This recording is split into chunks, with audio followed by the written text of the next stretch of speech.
There are three kinds of people: those who make things happen, those who watch things happen, and those who merely ask, what's happening then? Dewi was the embodiment of all three, in his interests, in his passion, in his vision, and in that gift he had of raising people up. He was a voice and an artist that could paint a picture of Merthyr at all stages of his history. He was of the people, he knew their soul, and he knew their pressures, he knew their worries and concerns. He drew on all that heritage. It fed his entire production of artwork, of his sculptures, of his very being, and he felt he had a certain responsibility because he had a gift. Well, Dewi, I would have thought, drew the Little Collier because it said everything. It said everything about how children were employed in the mines, and also what was going on in this area. And here he was as an example.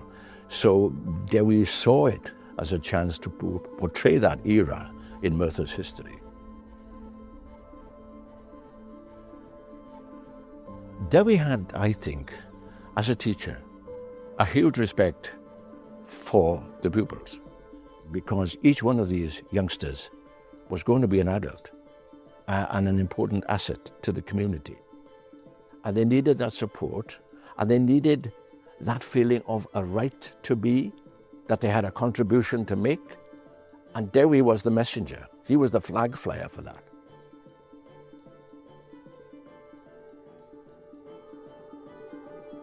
At his funeral, people from all over the world sent huge letters of appreciation about how this architect of their personality and character had achieved that by just raising them up at a time, where they needed it.